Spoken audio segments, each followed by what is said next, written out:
The reason why women be good for your life inside though, the importance of women in your life. Because this morning, made them a guy for Italy talk. His wife has said yes to living in Italy. And this guy's a family guy. Whatever he could say, the wife would decide give him. Because if you remember, this guy has suffered a lot with relationships. Yeah. Remember, you know what happened with him and Kokoa. Before he met this beautiful wife, they can't get 3 kids. So yeah, they will have a meeting this week in Italy. ADL and the reps of Kevin De Bruyne, they go sit and talk about the contract and things. So likely 3 years.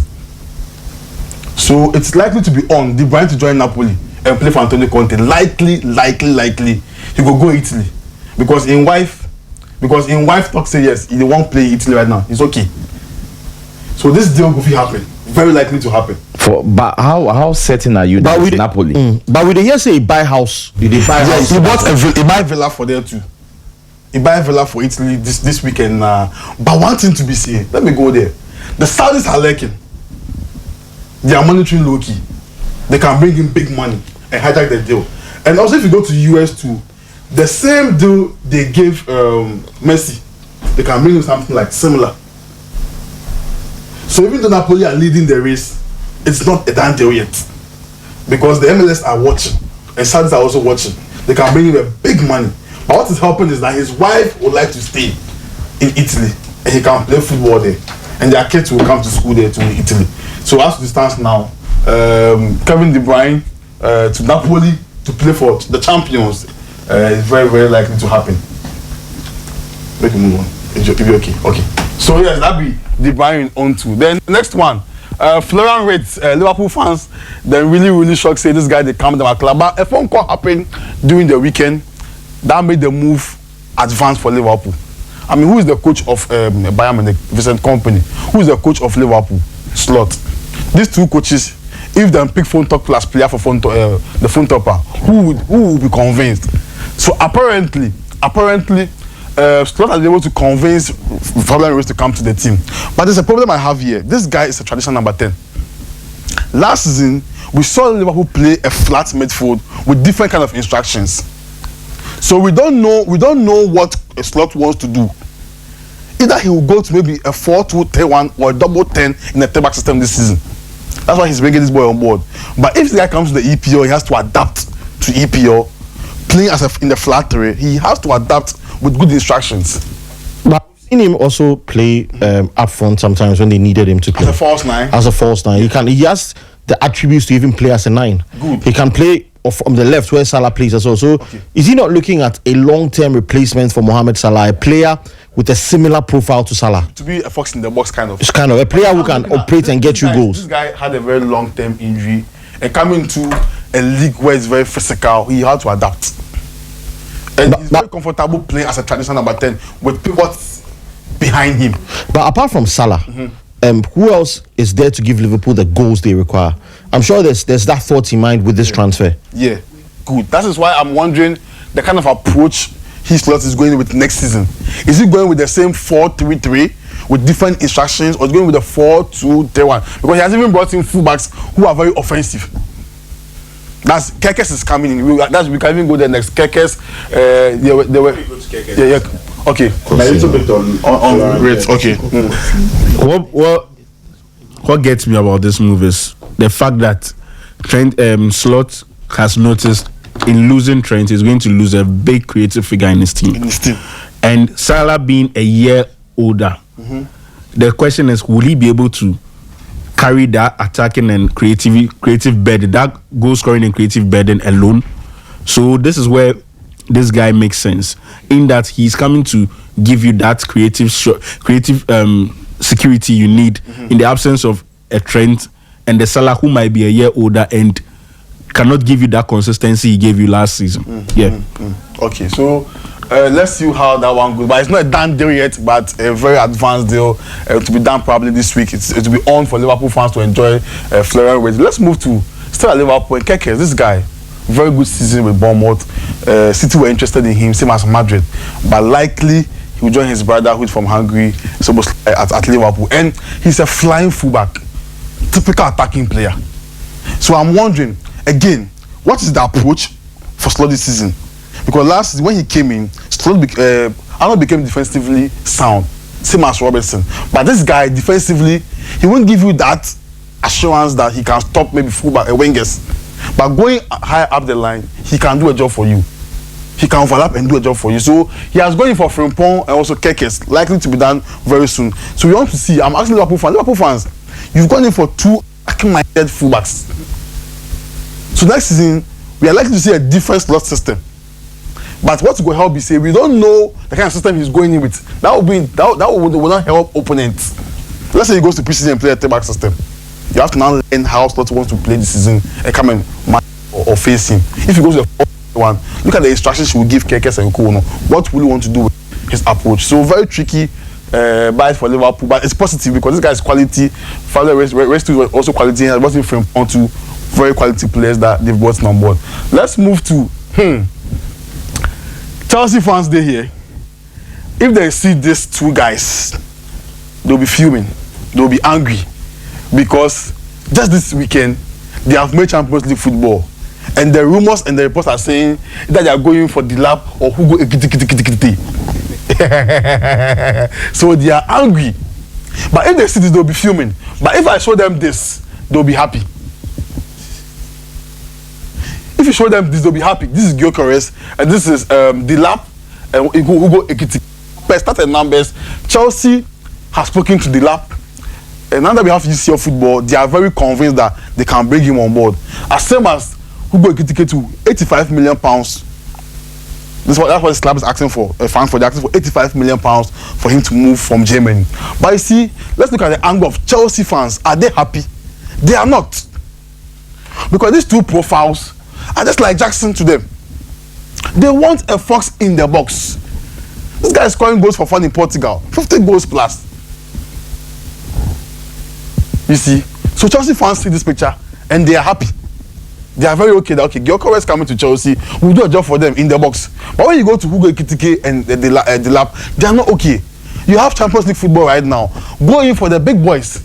Now when you go to this guy, he's just 30 million pounds relegation clause, 85 million pounds. For me, as a pundit and a football guy and a Chelsea fan as well, I prefer this guy to this guy. I prefer Hugo Ekitike to Delap.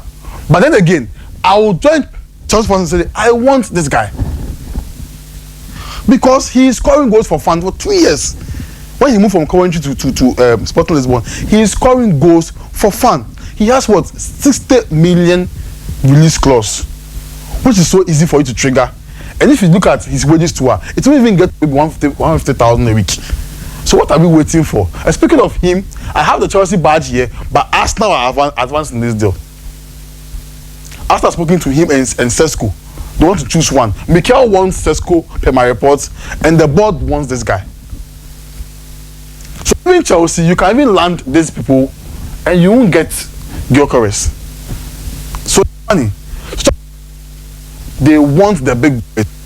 Even per report, the club won't go for him because they don't have an African striker. They are okay. Jackson has to go. So Chelsea fans, this is what's happening with the strikers problem at the club. Let's move to Mitoma, a very fine winger who has to play for Brighton. Arsenal made the inquiries yesterday, and they have 3 players on their list at the left wingers position. Nico Williams there, Rafael Leao, and Mitoma. So we have an Arsenal fan here. Like, these 3 wingers, who do you prefer in your team? So let's look at that one. I think we'll go for, if we are going by the signings Mikel usually makes, I think Leao will be the highest option on the list. Rafael Leao. Then one name you forgot to mention, Rodrigo will also be. Yeah, for the reason that when you look at Mikel Arteta's signings, he signs versatile players. And you see Rafael Leao can play across the front 3. Rodrigo the same. So that's why the Mitoma one surprises me a bit. If Mitoma is being signed, that means he's signing a specialist for one position alone. Okay. And that would be the surprising thing, but it's just early days, so let's see. But for me personally, I want either of Rafael Leao or Rodrigo.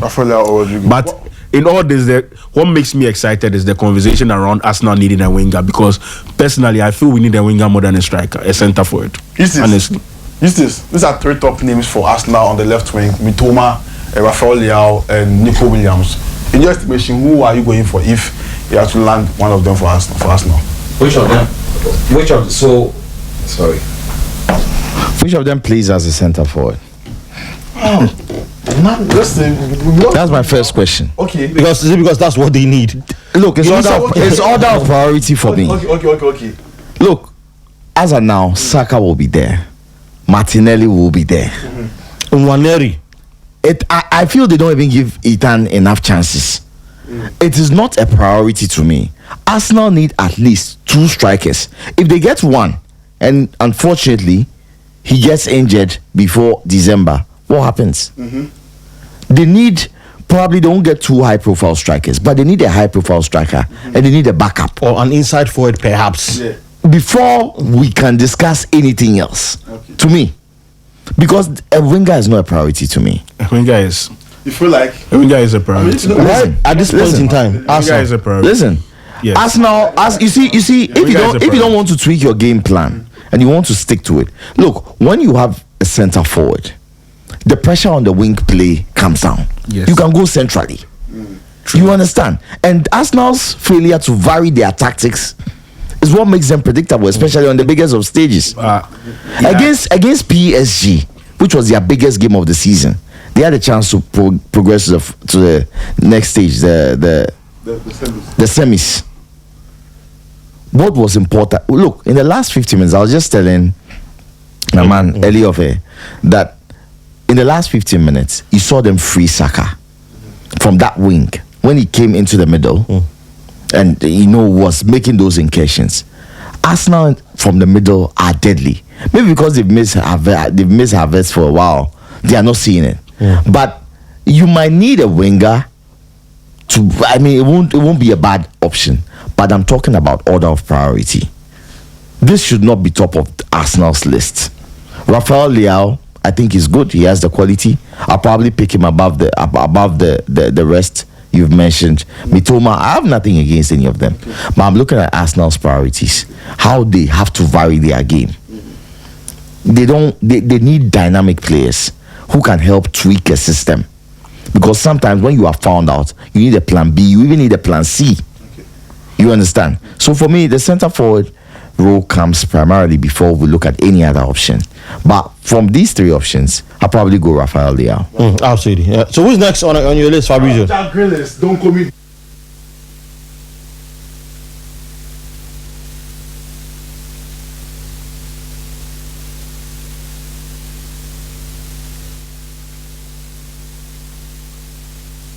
In Europe, because so far only inquiries have been made from West Ham has made inquiries, Saudis have made inquiries on him, but I don't know in England if any team, man, you can go for him.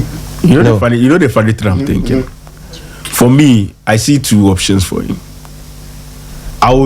I see him going to either. I see him returning to Villa. That's one option. That's one big option. I would have been certain would have returned to Villa had Villa made the had Villa made the Champions League. I would have been certain that he would go to Villa. But now that Villa hasn't made the Champions League, yes, I'm a bit uncertain. But I saw him going back to Villa as an option. Okay. But aside Villa, I think Chelsea or Arsenal will be an option for him. I don't think Chelsea need a player of his profile. Yeah. I think Chelsea might go in for him. Jack Grealish? I'm just seeing that happen. No, he's Chelsea going Jack for him. Grealish. 30. The guy's 30. He's done. I've seen Chelsea. Well, the Saudis are lacking. He's I don't see him as a player who will go to Saudi. Okay. I would think Arsenal need another creative option, and if we are getting the Villa of Aston Villa, we are getting a very, very good player. But with Jack Grealish, what you have to ask yourself is, what state is he in right now mentally? Yeah, very good question. What state is he in mentally? Is he ready to play football? Yeah. I think because over the last year, he just looks like a player who is bored of it. Yeah. He gives me that. You see, one thing we need to realize is these players, after they win everything, it's very difficult to motivate them.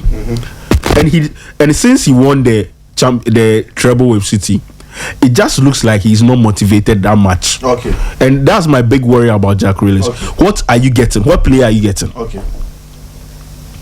English players. Let's add that. English players. They are most not serious when they win trophies. He has won the treble and he feels okay. So maybe he should just retire and just go home and have fun. I mean, maybe. So, But what went wrong for Jack Grealish at Man City? I mean, £100 million came in with promise. People say he was tactically muzzled because he couldn't play as the winger he was. He had to. for me, I think two things. The instructions that came from Pep. Pep kind of limited his play. Because at Villa, he was playing like a free role winger role. But now at Pep at City, you have to, when you take on a player, you have to come back again and pass the ball. You should Pep will be angry at you. So Pep limited his game to an extent. It brought him results, but this guy is not happy playing under Pep with too many instructions. And also, he's not a really serious player. He's just comfortable. I mean, playing football. Like, he doesn't want anything big. They get numbers. He's okay. No numbers. He's okay. So I think he's also part of the problem. He didn't really put in effort after the treble winning season, and he became just a normal player. And that was it. Right now, the main question is, I think the main question he should be asking himself is what he wants from football now. Yeah. Because he's 30. You've won everything. Probably the only thing left is to win with England. Okay.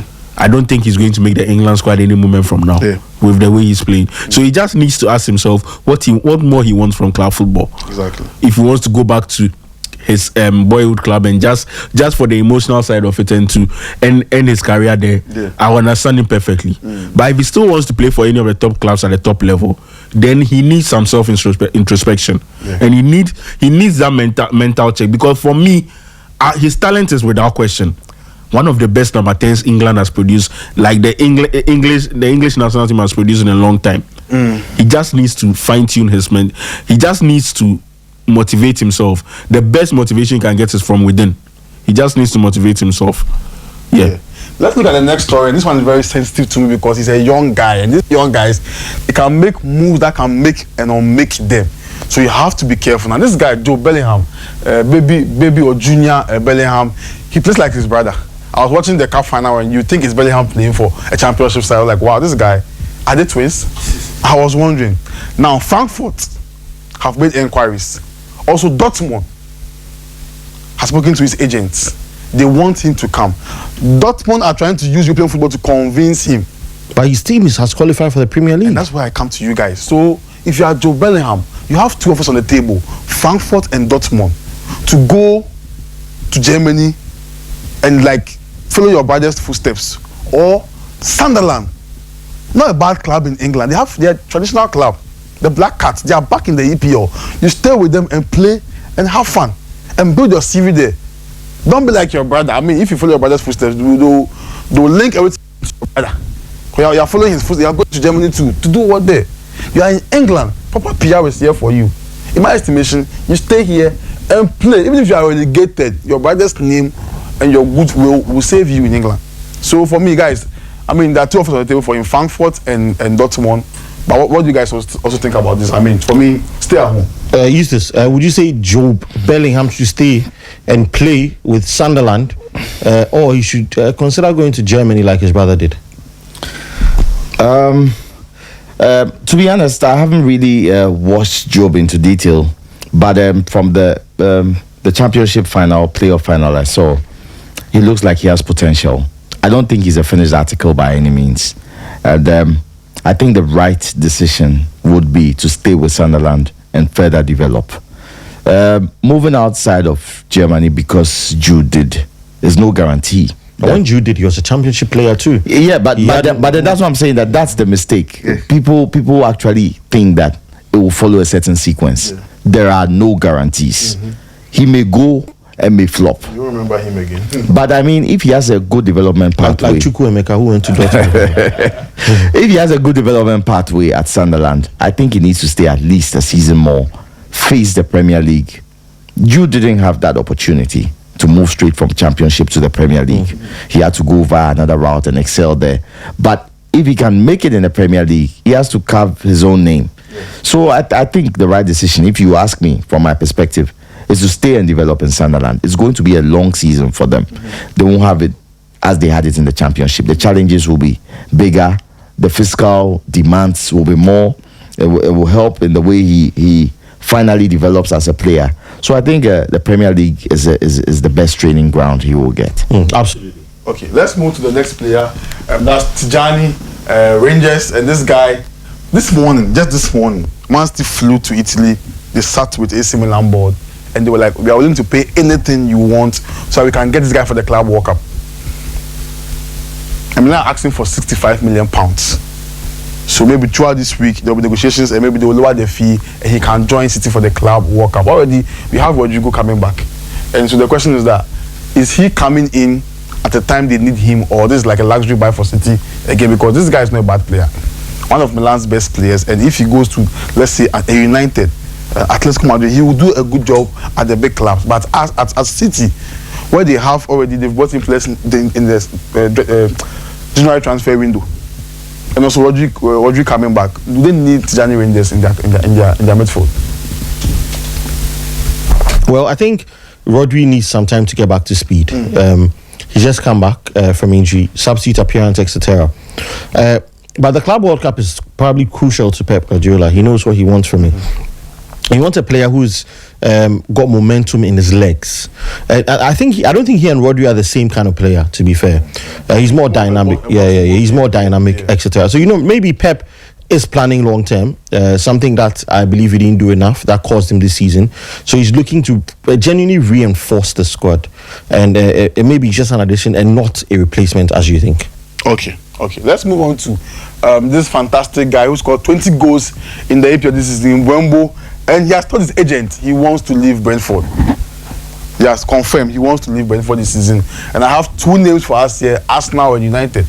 They are making enquiries, and they will ask for Brentford. I think Arsenal should snatch at him. You know why? Okay. He can play as a striker. Yeah. He can play across the front three. This guy gives you that option.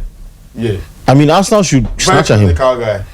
He's got the physicality, he's got the experience, and he can serve your purpose as both a winger and a striker. Would you take him in your team? My only worry is his strongest position is where Bukayo Saka is, and for £50 million.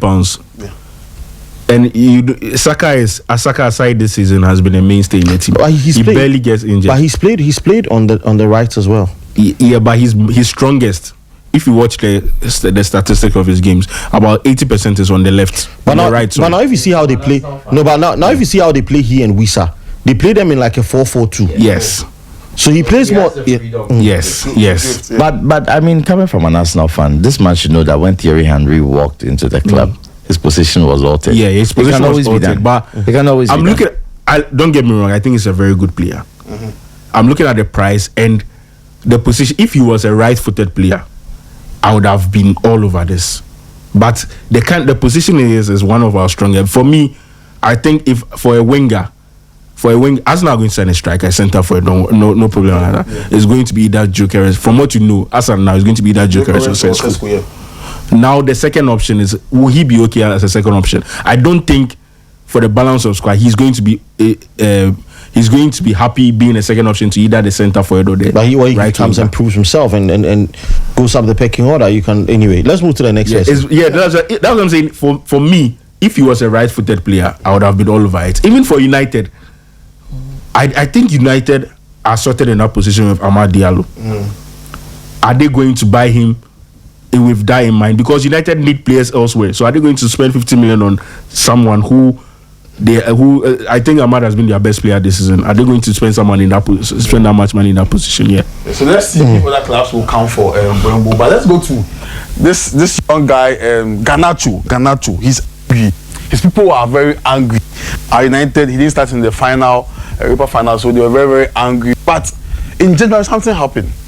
Chelsea made a bid. And Man U said no to that bid in January.